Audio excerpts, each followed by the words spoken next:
Welcome into a Friday edition of Daily Faceoff Live. Tyler Yaremchuk, Carter Hutton with you. As always, the show, a presentation of Bet365. Download the app today. Use the promo code NATION, whatever the moment. It's never ordinary at Bet365. End of the work week, Huts. That's it. It's Friday, baby. This is, I like how you eased me in. We started on a Wednesday. You didn't hit me with 5 days straight. I'm getting the rust off here. We got to get going here. I like the 3-day work week. I'm all game for this, Ty. I've been retired early, so we're back into it now. Yeah, walk before you run. We're going to be joined by David Pagnotta from the fourth period for our big segment today. Going to get some insider information from Pagnotta. We're going to talk a bit about the news that broke yesterday as well with Jackson Lacombe. But first, to kick things off, a little breaking news on the coaching front today. I kind of hinted at it yesterday, Huts, but Kris Knoblauch getting a 3-year extension with the Edmonton Oilers. He's only been coaching the team for a year and a half, and yet he's been to 2 Stanley Cup finals. So pretty hard to argue that this isn't a well-deserved extension for Knoblauch in Edmonton. Yeah, well-deserved. And in the coaching carousel we see in the NHL, it is a job where you're hired to be fired, right? But he is coming in at the right time when his team was fragile. He has that former relationship with Connor McDavid. So he's come in and done a good job. And I also do like the way that he handles the media and the way he handles pressure. He seems like a very well-versed individual. And that's important in today's day and age, where I think back to early in the NHL days where it was just, there was a line in the sand. They were hard on guys. Where my last year in Arizona, we did a personality test so Andre Tournier could know how to relate to each player. And that's the new NHL. You need to know what guys respond to. And I think he does a great job of that. And obviously going to 2 cups, you're going to get your contract. Yeah, and for Oilers fans, certainly hoping there's one more contract extension to be announced before the start of the season. But let's stick in the Pacific Division as we get things rolling today. News yesterday, for the second time this week, a young defenseman just getting the bag. The Anaheim Ducks locking up Jackson Lacombe after 2 seasons in the NHL. And I mean, he saw his point total jump 26 points year over year from his rookie season to his second season. He gets basically exactly what Luke Hughes got. It's an 8-year deal. It's a $9 million AAV. What do you make of the Ducks taking a plunge with Lacombe and committing to him long-term? Yeah, it's wild. When you look at him being the highest paid Duck in franchise history, it hits a little differently when you see the name and you see his track record and, still being under 200 games played and, a little bit older than Luke Hughes in the sense of, he spent 4 years at the University of Minnesota where he developed into this defenseman where he can play. And another little stat I found about him, he was a forward while he was in high school. So he just kind of transitioned into that where you see him generating a little more offense, obviously scoring 14 goals last year. He was very good at the World Championship. So this is a guy, again, now I think teams are starting to forecast that, Ty, where the cap is going over the next 3-4 years. And if you have a guy like this, yes, there's going to be some of these contracts where maybe you're dreading it later down the road. But if this does hit and he continues to trend in the right direction, there's going to be a lot of value having a top 4 defenseman that's at $9 million. So he's earned it. But in the sense, it still has that sticker shock value to us now. This is the new NHL and we need to get used to it. Yeah, and I mean, there still is risk. I think a lot of times people just look at a player's age and go like, hey, this is going to work out beautifully because he's going to keep getting better. And I mean, we were talking before the show, you brought up Matthias Samuelsson in Buffalo, where everyone was like, oh, low cost, long term, what a deal. He's just going to be in their top 4 forever. And then you go 6 months ago, and it was like, oh, they were looking to move that guy. They wanted to get out of that money, actually. He was talked about potentially being bought out. So, like, it doesn't always work. I think about as well, like Mike Matheson's first contract with the Florida Panthers. That thing was getting thrown around the league. It went to Pittsburgh, then it went to Montreal, and he refound his game. And again, he's worth the money now. But there was a point where that contract was, again, borderline untradeable. Like, it doesn't always work out. It doesn't work out. And I think that's when you start to peel back layers as a general manager and as a head coach or someone around an organization. What kind of character is this guy? What does he bring to the table? Because that is where the risk comes into it, where you sign an $8 million deal, right? That's always just, it's easier to get up and it's not easy to get up and run when you're sleeping in silk sheets, right? That's the old saying about a boxer, where when you're making this kind of money, things change, right? That's a big amount of money. Your whole life, you've been working to try to get that contract. Not that I dealt with it in that standard, but all of a sudden now you have to find your motivation because, sometimes when you're early in your career and you're trying to cut your teeth to get in, the motivation is to get that contract. Now you sign that $8 million deal. The GM needs to trust who you are as a character and the coach and the room where you're not going to shut it down in that sense, right? We've seen those deals back in the 90s where a Russian would get a big ticket and we'd have to wait till the next year till that contract was up before we got to see him play again. I do wonder if part of this, these young defensemen all getting signed when they are, like, Cale Makar can sign an extension next summer. And I'm not sitting here saying Jackson Lacombe or Luke Hughes or whoever is Cale Makar or could command Cale Makar money. But if Makar sits there and goes, whoa, I'm worth what Kaprizov's worth, and he gets 17, then every one of these defensemen who goes, well, maybe I'm not Cale Makar, but I'm within 20 points of him every year, so I won't get 17, but maybe I want 12, maybe I want 13. Like, I really do think Cale Makar could mess up this entire market in 12 months, and teams could be sitting there shaking. Like, again, I think that's why a lot of these teams are rushing to get these guys locked up now. Yeah, I think so too. And I look at Carolina, what they did this year, even the Jackson Blake contract, right? Getting that done early, long term, where, maybe if you're letting him ride this out, that number becomes bigger and bigger. And I guess for me, term was always important as a player. And I think some of these guys have to weigh that now, right? You start to look at the fact that there's injuries, there's things that come into play that you can control. But if you can control the term and the numbers start to get where they're at, it really helps these contracts. And for a guy like Cale Makar, obviously the Kaprizov contract changes the landscape. But that's a bit of a unicorn contract for me where there is no other superstars. But Cale Makar can change the whole standard. And if you're a young defenseman, if I was starting my kid out young now as a defenseman, I'd make sure he can hold the stick with his right hand. But because there's a lot of value if you can play on the back end of the puck. Hughes and Lacombe get 9. A lot of questions about what that could mean for Lane Hutson. We'll talk about that a little bit later on in the show. But speaking of Lacombe and the Ducks, they're one of those young teams that are looking to take a step forward this year. And, last year was a really good step in the right direction. They saw a 21-point improvement. It still ended up resulting in them doing a coaching change. Joel Quenneville is now behind the bench. I mean, they don't need another 21-point increase. They need another 10 to 15 point increase, somewhere in that range. But do you think this Ducks team is good enough to do that? I think they are. I think they're knocking on the cusp of doing it. And I do like the way that Pat Verbeek has, rebuilt this team, right? It wasn't ripped down to the studs. And I use an example a lot because of my time in Buffalo, where it just has never really come back around in Buffalo, where I think in Anaheim, adding some veteran guys with your younger guys to teach you how to be a pro, how to manage the league, how to manage 82 game season. So this year, I think the next move for them is Leo Carlsson. What is his contract going to look like? Where is he headed? Because he is the next piece after McTavish obviously is signed.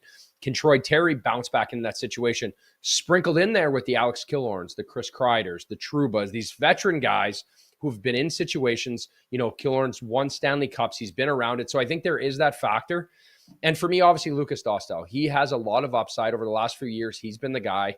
His number is reasonable for a net, what he can pull. So I think there is a good upside to this Anaheim Ducks team. The fact is, it's still a loaded conference, right? This is still a division, in the West where it's going to be really hard to try to make playoff ground, where we talked about that the other day. There's 6 teams that I can probably say are going to be sure things in the playoffs. For them to really make that big jump, it's going to take a lot, I think, in Anaheim.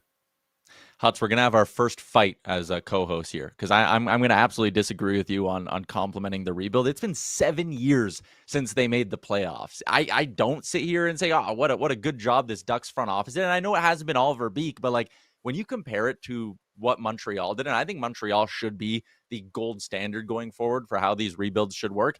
They didn't trade Josh Anderson. They didn't trade Brendan Gallagher. They kept a guy like Mike Matheson around. They kept some good veterans. And outside of Troy Terry, you really didn't see it all that much in Anaheim. They brought in some guys via free agency. But in the time Anaheim's rebuilt, Montreal went to a cup final, rebuilt, and is back to being a team that is, I think, has an authentic shot at going on a bit of a run. Like a 7-year playoff drought is a long, long time. And if they do make the playoffs, like it will be impressive for that young core, because again, a lot of those guys, the Leo Carlsons, guys, Cutter Gauthier, Mason McTavish, they haven't been there for that long. But organizationally, I'm sure if you would ask them 7 years ago how long it's going to take them to get back into the playoffs, they wouldn't have said 7 years. Yeah, no, I'm with you in that sense. I guess I think of more the sustainability now of this team, right? When I look at the longevity of where they're at. And my only worry in Montreal is the fact that their scoring last year was pretty much one line the whole year. They lived and thrived off of that. And I think Demidov adds a little bit of an X factor into that sense. When I look at this Anaheim team, I think they're going to be a team that's here to stay for a while. And maybe my comparison, Buffalo versus Anaheim, might be a little different when you mix in Montreal into that standard. But I think sustainability-wise, this is an Anaheim Ducks team that we're going to get used to seeing in the West that's going to be in the mix for a long time. So everyone kind of does, again, have Anaheim pegged as the team to take that Montreal-esque step this season. And I kind of looked around at like, okay, is there another team you could kind of make the case for? And like, I think we'll both agree Chicago and San Jose are not taking any sort of a remarkable jump this year. Chicago would need probably a 35-point increase to get into the playoffs. San Jose would need even more than that. Like, it's not happening. I don't consider Columbus really in that conversation as like a true young coming out of a rebuild team. I'm not sure if I consider Philly in that conversation, but maybe they're the only other one that even comes close to fitting the description. Yeah, those are the teams that I guess are the lower bottom feeders in that sense, where you're looking for little victories at this point, right? We're looking for guys to develop. We're looking for Connor Bedard. Can he have a bounce back year where he can be? I think looking at the back end, I think for the with Vlasic and Rinzo, where can they fit as a 1-2 pairing? I think on their DN, then you start to look at goaltending. I think on both these teams that are on the bottom with the Blackhawks, is Spencer Knight that true number one? Can he carry the mail? Soderblom's done a good job, I think, of redefining his game. Because a few years ago, I'd make that argument. Soderblom was one of the worst goalies in the NHL, and he has changed his game. He's tightened up his feet, so I think there is upside. And then when you switch over to San Jose, again, there's a lot of upside. I think just like gradual ticks, for this team working up.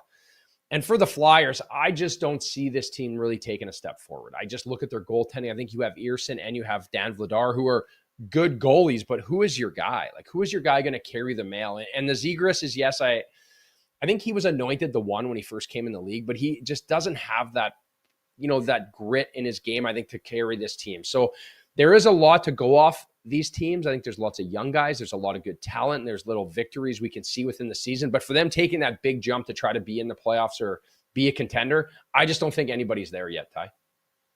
Yeah, and I mean, just miss key areas. Like, at least with Chicago, you talked about Soderblom, Spencer Knight. I'm really high on him. They got the goaltending kind of figured out now. The forward group probably just needs some more experience, but Philly missing the goaltending angle of it. Yeah, you need to have. There's not a Dustin Wolf popping up in that organization this year who's going to rip off a 9-15 and get you to within spitting distance of the playoffs. So yeah, I agree. If I had to rank again when they'll be back in the playoffs between the Flyers, Hawks, and Sharks, I'm kind of just doing this on the spot, but like there's a part of me that thinks it might be long for the Flyers still. Again, decent pieces like the Zegras deal. They finished higher in the standings in both those teams, but I'm just not sure what the ceiling of the group they have is. Like, outside of Michkov, who else is really going to push as like an upper echelon star kind of player? Yeah, and again, that's why when we talk about San Jose, we talk about, Chicago, we talk about even Utah in that sense, who's a team that's really going to be on the cusp. Those younger players, their talented core, their future has more upside. When you look at Flyers, they're just kind of this like meaty team in the middle where I just don't really know where it's going to come from. Yes, Michkov, but is he going to be a guy that really is a difference maker in an 82-game season, the way he plays the game, his brand of style? You're going to have to find guys to complement him down the stretch. So there is some upside, there is some good players, but I don't see the value like I see in some of these other teams that have got the full rebuild going on. One more thing to hit on before we get to our big segment for the day, and it is the Vezina Race. We previewed the Hart Trophy yesterday. Let's talk a little goaltending, Huts. Connor Hellebuyck, first back-to-back winner since Brodeur in 07-08. No one has won 3 in a row since Dominic Hasek in the late 90s. Do you think Hellebuyck can win 3 in a row? He's the betting odds favorite, but I don't know, like, he's the best goalie in the league, but I don't know if I want to call him the favorite because winning 3 in a row is very, very hard to do. Yeah, I think that hinders him a bit. 32 years old. It'll be the question mark for me is how they're going to use him this year. He's a guy that they say all the time, he always plays plus 60 games. He wants to play. He wants to play. Where are they going to take the keys out of his hand in the sense of, yes, we know you want to play, but we need you to be a better version of yourself come playoff time? Because we're sitting here with the Winnipeg Jets, with the team they've had and what they've built without any playoff success. So I do think he is the favorite. And I think you could add Igor to that thing. You look for him for a bounce back. Andre Vasilevsky. I think Jake Ottinger with their back end. But I have a couple long shots that I like this year. I think they have value. I look at Philip Gustavsson in Minnesota. He's been kind of Jekyll and Hyde, right? If you look back throughout his seasons, last year he had a great year when he first came in. He started well, and then he has an off year. And then he has a good year. Then he has an off year. Where I think that is something that they're going to hold against him as we look to see him, the big ball to drop in Minnesota is what his contract is going to look like. So this is going to be a huge season for him. And I look with that Kaprizov deal with the, what Matt Boldy brings, Brock Faber on the back end, these young, talented players. I look for him to have a big year, and I think there's value there. And my other guy is a long shot. I really like Linus Ullmark. I'm biased. He's won a Vezina. He's got career great numbers. And he had a 9-10 last year. He missed a bunch of games. It's a sneaky 9-10 for me. When the league average is at 900, and an Ottawa team that was, hit or miss at times, I think he's going to come in now. It's the first year of his $8.25 million contract. This guy's a family man. He's secured. He loves Ottawa. He's been a career 917 goalie over 400 games. Very good goalie. One of the best goalies I've ever been around, his talent-wise. I look for him to be that outside long shot to try to win the Vezina as well, Ty. And I mean, again, a narrative-driven kind of award, but like Levi Merilainen is the backup right now, and I think he's given up 11 goals in his last 2 preseason games. He might not make the team as the backup. Maybe Sogard gets it, whatever they end up doing. But like, I can see a world where Ullmark is starting like 62, 63 games this year. And if he does that, I mean, the GMs vote on it. Like, I could see him having a decent shot at it, especially if Ottawa stays in the playoff picture. But health, always a big question mark with Ullmark. The interesting one for me, just to close up the Gustavsson conversation, is going into a contract year. You mentioned he kind of goes on that like good year, bad year kind of cycle. Heading into a contract year, and they have Jesper Wallstedt sitting right behind them, the first round pick from a few years ago. Like, Gustavsson is slumping at all, Minnesota might all of a sudden be like, oh, maybe we don't want to pay you when we got the young guy signed for another season. Yeah, and you've seen it all the time. I remember this back to my days when I played in San Jose. Jamie McGinn, he was at 148 games. They sent him down to the minors because they didn't want to pay him, right? There's always that little, they're strategic with how they do it. But that being said, I feel like there's going to be a lot of pressure on management, on ownership because of that Kaprizov deal, that they need Gustavsson to play well. But he's no slouch in Wallstedt. So it should be a good battle. And Minnesota looks to be a difference maker, I think, this year, Ty.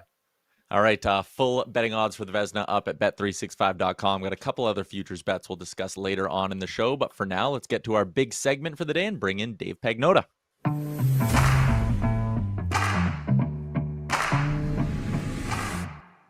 David Pagnotta, editor-in-chief of the Fourth Period. You can listen to him on SiriusXM as well. And look at this backdrop, soaking up some sun on a Friday afternoon. Is there a beer in your hand you're just not showing on camera?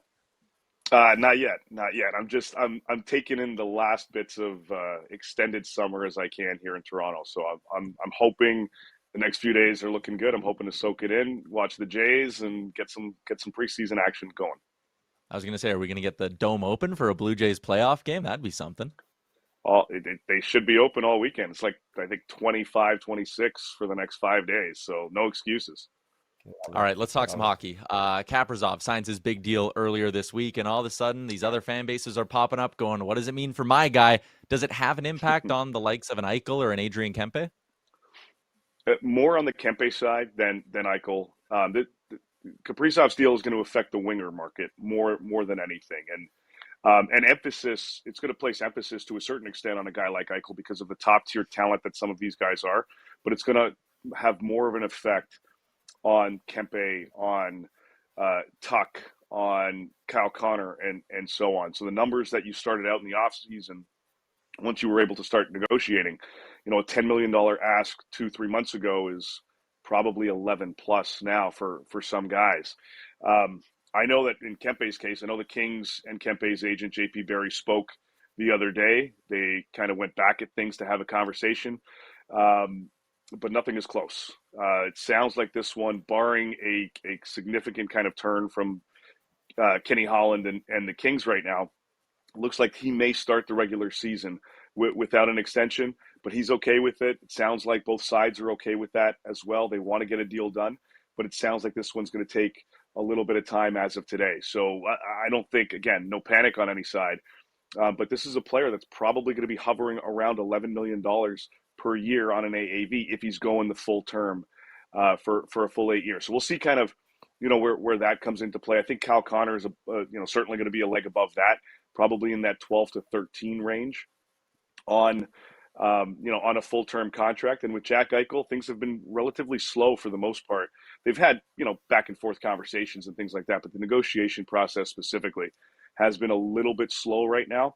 So we'll see kind of where that falls in. But Eichel is probably in the 14 range, which in Vegas is, still a nice number. But in Minnesota, in Montreal, in New York, that's probably, the 15.5 to 16 mark across the board. So we need to get used to these bigger numbers, boys, because they're going to continue to keep going up. Yeah, Pangs. And I've been talking about that all week. Just the adjustment to the new NHL and, the numbers, Yeah. how much they are, the wow factor. And that being said, obviously, we look at Jackson Lacombe yesterday, the huge contract for this young defenseman. What are Habs fans thinking right now? When we look at Hutson, we talk about comparables up front. This has got to be shock and awe kind of going across the Montreal fan base. Yeah, I know they've been going back and forth, for some time. The hope was to get something done by the start of the season. But that big ticket, that big deal, I think is going to affect things a little bit differently than the Canadians may have expected. Everybody wants to take a little sliver of a deal in Montreal to make everything work. Noah Dobson did it. He took $9.5 million. He was looking for more, but took a little bit less to sign with the Canadians because of what started really with the captain Nick Suzuki. He took a little bit less, Caulfield a little bit less, and so on. But I'm sure Lane Hutson will take a little bit less, but his little bit less may be a few $100,000 as opposed to anything overly significant. So, I mean, yeah, Hutz, you're right. Like, this is going to be an interesting situation for the Canadians and their fan base, because after looking at that number in Anaheim, $9 million, you're probably looking at above that for Lane Hutson if they're going full term. So, is it between 9 and 9.5? Is it beyond? Um, I'm sure some of the consideration is going to be there based on what happened with those Kaprizov talks. Getting that 17 million wasn't necessarily about just getting a bigger number. It was evening things out as the cap continues to increase year after year after year.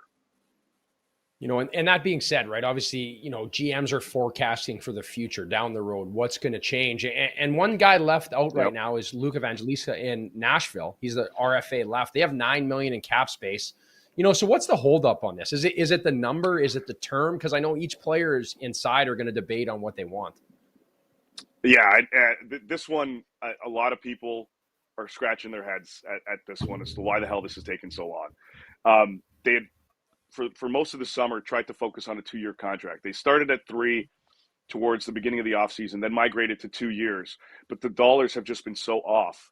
The team has been, I know there are different reports. There was a $1 million offer. There was a $2 million. I think the numbers got jumbled. My understanding, it was just 2 years at 2.1, which is what was offered from Nashville from the start. And clearly that won't get it done. They spoke this week about a 3-year option if they wanted to go that route, to see if maybe that would entice things to get closer to the finish line. Still nothing, boys. So, again, a lot of people scratching their heads on this one. I tweeted about it earlier, and I got a bunch of text messages from people around the league going, this should be easy. This should be simple. But apparently it's not. Nashville has dug their heels in on this one for whatever the reason, and they're just not close. I think a 2x3 gets this done. In and around that, probably. But, again, Nashville's nowhere near that figure. So unless that changes, I really wonder how much more frustrated the player and his camp are going to get before we start to hear about a trade request. It's not there yet, but I'm definitely wondering what's going on here from Nashville's side of things. They may be forcing Luke and his camp to go in that direction. When you finish 31st in goals, why would you want to bring back a young player with 20 plus goal upside? I mean, it really doesn't make any sense. Yeah. Sorry, go ahead.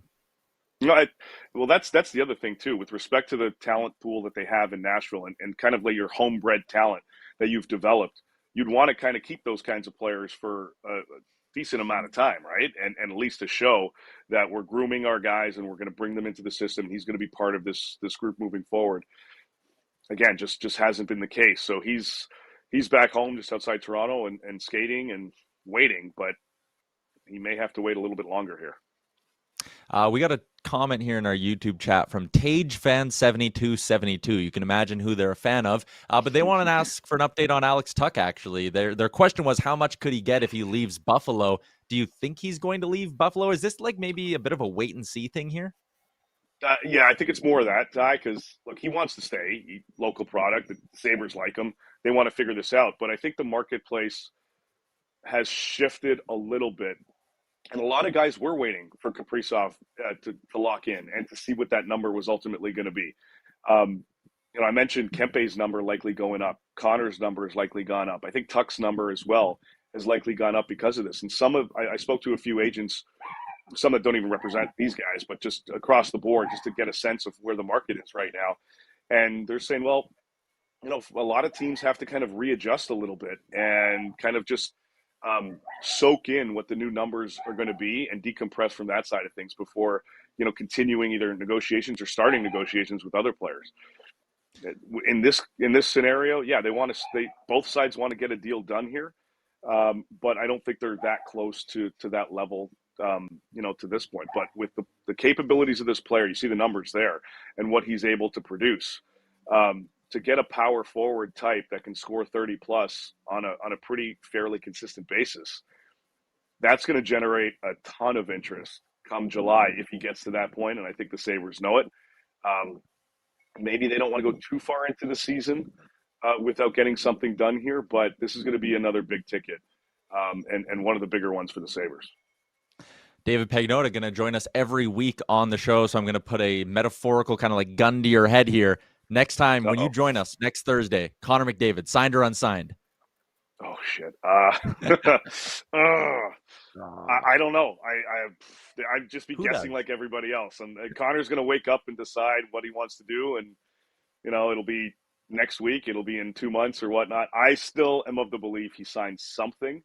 We'll ultimately see when that ends up being. But I think the only guy that knows, I don't think his wife knows, I don't think his agent knows, I think it's just him. He'll wake up and make that determination. What a wild scenario that's turned into. All right, David Pagnotta from the fourth period. Thanks for your time. We'll chat with you again next week. Can't wait, boys. See ya.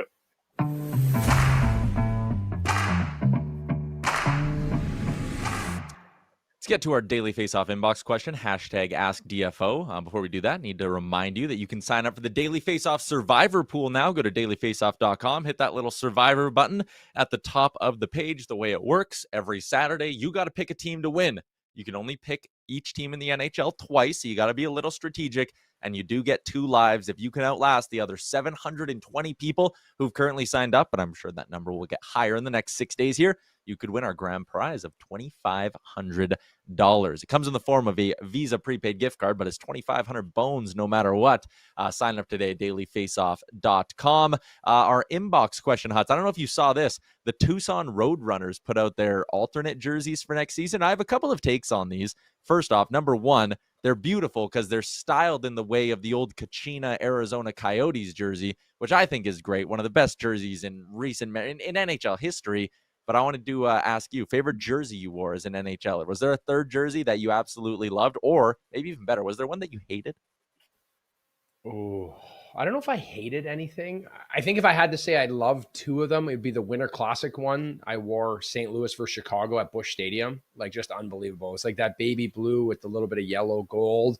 And I had the all gold gear with it, so I always thought that was a sweet one. And then the other one that I really loved was the anniversary jersey in Buffalo, the 50-year one that had the gold trim on it. I had the gold helmet that matched. So those are probably 2 of my least favorite. I didn't like the Sharks jerseys when I played there. I was in San Jose, and they had the tie at the top with the lace. It just was never it wasn't the jersey, and getting to wear the Leafs jersey and the Hawks jersey was obviously 2 of the cooler ones I ever been around.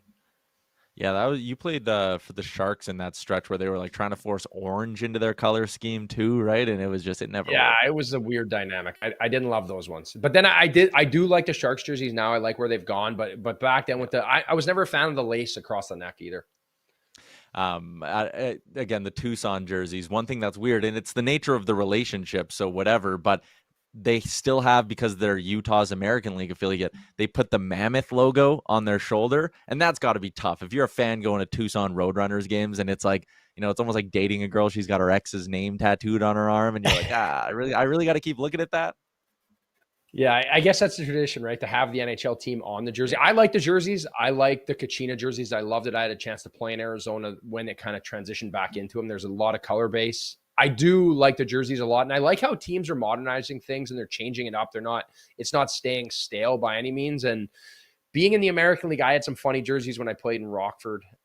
We had the pig on our jersey. It was always a pretty funny jersey, the Rockford Ice Hogs. And I think it was Mexican night where he had a sombrero and a couple of maracas. That was always a funny jerseys. And we would auction those jerseys off, and they always pulled in a lot of dough. I remember there was one lady spending several $1,000s every game to, win the jersey off your back. So the American League and the East Coast League, they can do a little bit more unique stuff with the jerseys because they're not under the watchful eye of the NHL. All right, let's get to our daily bets for Bet365. Download the app today. Use the promo code NATION, whatever the moment. It's never ordinary at Bet365. The theme of the day is X's. We're starting with Marner and Matthews. Bet365 has them going head-to-head. Marner's the favorite at -140. It's who will get the most points between these two, by the way. I probably should have led with that. Last year, it wasn't even close. Matthews missed some time. Marner beat him by 24. Now that they're in different cities here, what do you think? Do you think Matthews can outproduce Marner when it comes to points? I don't think he can. I just think the new Craig Berube system and the way they play defensively and how he's defined himself. Yes, I look for Austin Matthews to have a bounce back year, scoring goals, being healthy, being that guy. But I still like the upside of Mitch Marner producing more points. A lot of pressure off his back. Just the lifestyle. He's going to have probably living on a golf course, a pool in his backyard. He's going to get to go down, and Jack Eichel's going to take on a lot of that weight. So I think for Mitch Marner, I look for him to produce a ton this year headed into the Olympics as well.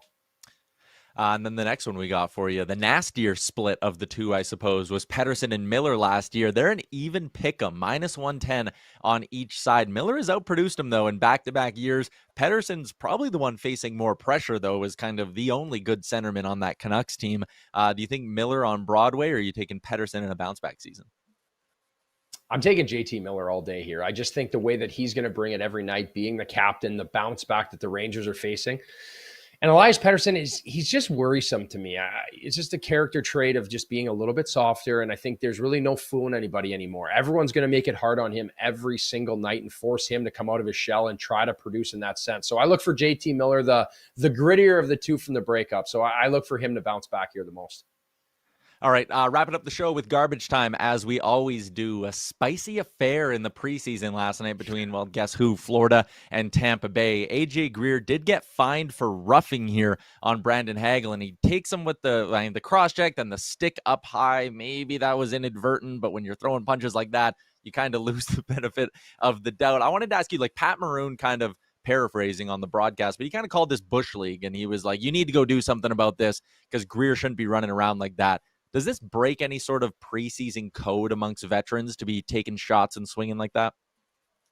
Like a bit. You don't want to see guys get hurt in that sense. I think everything's fine for me until he throws that right sucker punch. The one he kind of hits and misses on, like that's a full tilt punch. You catch a guy with that, you're breaking his jaw. You could do something bad to him. So I think this sets the tone, but I also think this is a team in Florida and Tampa Bay that are still at rights to try to win over Florida this year. Who is going to be the best team? And this is a team without Matthew Tkachuk right now and the loss of Alexander Barkov. Are they trying to define themselves where they're at? And again, another reason that I look forward to next year when we don't have as many preseasons games, because the last thing Hagel left this game, the last thing we want is guys to be hurt. Let's shorten this up. We can be doing this in regular season, in my opinion, Ty. Yeah, I mean, the preseason stuff's so dumb. Like, again, when there's a whole scrum and a fight right there, I can bet you there's more than a few guys on either side internally rolling their eyes, being like, really? Are we really fucking doing this right now in a preseason game? 100%. I look for the game, with Ottawa and Montreal playing each other here after what happened with Demidov and the slash from Cousins, right? That's a game we're going to see again in preseason. Is that a game where Ottawa's just like, hey, let's take out our starters. We don't want anybody getting hurt. We want no BS before the season really gets going.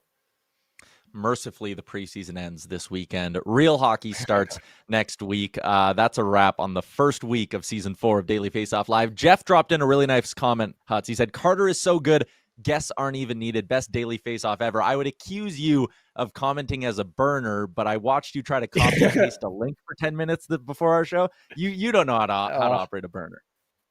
That was tough. Yeah, I was trying to get my post up there on social media to get the link out there. And that's why I say I'm in my 30s. I'm going to be 40. So I'm social media. I don't know what I'm doing, but health-wise, I'm young at heart, buddy. I'm just in my 30s, eh? Love it. Long season ahead, so that's good to hear. That is a wrap on the first week. Everybody in the YouTube, good to see all of our regulars from last year back and in the mix. Have yourselves a great weekend, and we'll see you right back here Monday, noon Eastern. Hey, hockey fans, if you enjoyed that video, then make sure you hit the subscribe button right here on the Daily Faceoff YouTube. We have you covered for everything you need. Exclusive interviews on The Sheet with Jeff Merrick, all the latest hockey news on Daily Faceoff Live, and you can always get your morning started with Johnny Lazarus and Colby Cohn on Morning Cup of Hockey. Don't miss a minute. Hit that subscribe button.